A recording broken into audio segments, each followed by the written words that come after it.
വീട്ടിലൊരനക്കോ ഇല്ല. ഇല്ലെങ്കിൽ നിന്റെ പഠിപ്പിക്കലും അവരുടെ പഠിക്കലും കൊണ്ട് എന്ത് ബഹളമായിരുന്നു. ഒരാഴ്ചയായി എനിക്ക് ആ ടി വി ഒന്ന് കാണാൻ കിട്ടിയിട്ട്.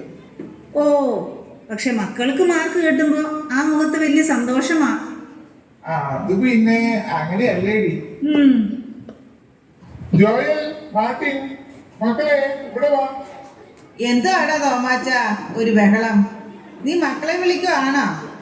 അവരവിടെ ഫോണിൽ കളിച്ചോണ്ടിരിപ്പുണ്ട്. മക്കളെ വാടാ, ഡാഡി വിളിക്കുന്നു.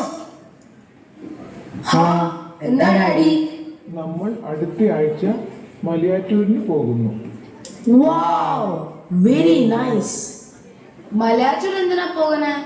അതോ, മാർത്തോമ ക്രിസ്ത്യാനികളെന്ന് അഭിമാനിക്കുന്ന നമ്മൾ നമുക്ക് വിശ്വാസം പകർന്നു തന്ന നമ്മുടെ ഭാരതത്തിൻ്റെ സ്വന്തം അപ്പസ്തോലനായ തോമാസ് ലീഹയുടെ ഒരു തീർത്ഥാടന കേന്ദ്രം ഇടയ്ക്കൊക്കെ സന്ദർശിക്കുന്നത് എന്തുകൊണ്ടും നല്ലതല്ലേ? ഓ, ഞാനൊന്നും പോകുന്നില്ല മലയാറ്റൂർ മല കയറാൻ.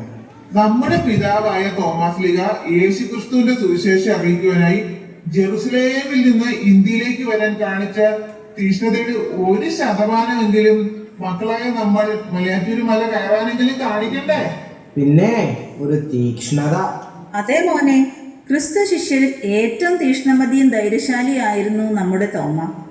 ബദാനിയായിൽ ലാസറിനെ കാണാൻ ഈശോയുടെ കൂടെ പോകാൻ യഹൂദരെ പേടിച്ച് മടി കാണിച്ച മറ്റു ശിഷ്യന്മാരെ തോമാസ് ലീഹയാ ധൈര്യപ്പെടുത്തിയത്. അതുപോലെ ഒടുവിലത്തെ അത്താഴവേളയിൽ ഈശോ താൻ പിതാവിന്റെ അടുത്തേക്ക് ശിഷ്യർക്ക് സ്ഥലമൊരുക്കാൻ പോകുന്നുവെന്നും അവിടേക്കുള്ള വഴി അവർക്കറിയാമെന്നും പറഞ്ഞപ്പോൾ മറ്റാരേക്കാളും ധൈര്യപ്പെട്ട് നീ എവിടെ പോകുന്നുവെന്ന് ഞങ്ങൾക്കറിഞ്ഞുകൂടാ, പിന്നെയാണോ വഴി എന്ന് തോമാസ് ലീഹയെ ചോദിച്ചത്. ഇത്രയും ധൈര്യശാലിയായിരുന്നോ നമ്മളുടെ തോമാസ് ലീഹ? അതേ മാർട്ടിൻ, ഈശോയുടെ മരണശേഷം യഹൂദരെ പേടിച്ച് മറ്റു ശിഷ്യരെല്ലാം മുറിയിൽ അടച്ചിരുന്നപ്പോൾ തോമാസ് ലീഹ മാത്രമാ പുറത്തു പോയത്. അതുകൊണ്ട് ഈശോ പ്രത്യക്ഷപ്പെട്ടപ്പോ മൂപ്പർക്ക് കാണാൻ പറ്റിയില്ല അല്ലേ?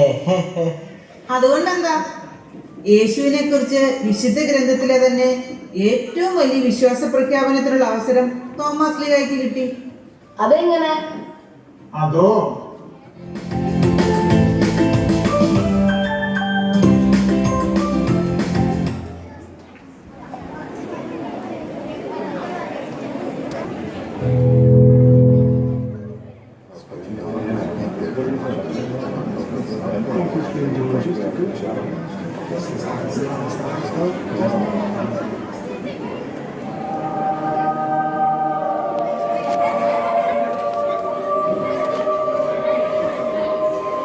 തോമസ്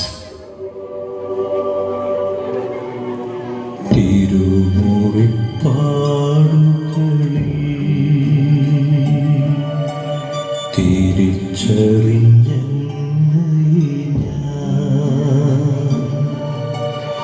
എന്റെ കർത്താവേ, എന്റെ ദൈവമേ, എന്റെ കർത്താവേ, എന്റെ ദൈവമേ, പ്രത്യക്ഷനായി നീ സഹജർക്കു ഞാനില്ലാത്ത നേരമെന്നറിഞ്ഞപ്പോൾ കാണാതെ നിന്നിൽ വിശ്വസിക്കില്ലെന്ന് ശാഠ്യം പിടിച്ചവൻ എങ്കിലും അലിവായി വന്നെന്റെ ചാര സ്നേഹത്തിൻ മുറിവുകളോടെ നീ എന്റെ കർത്താവേ,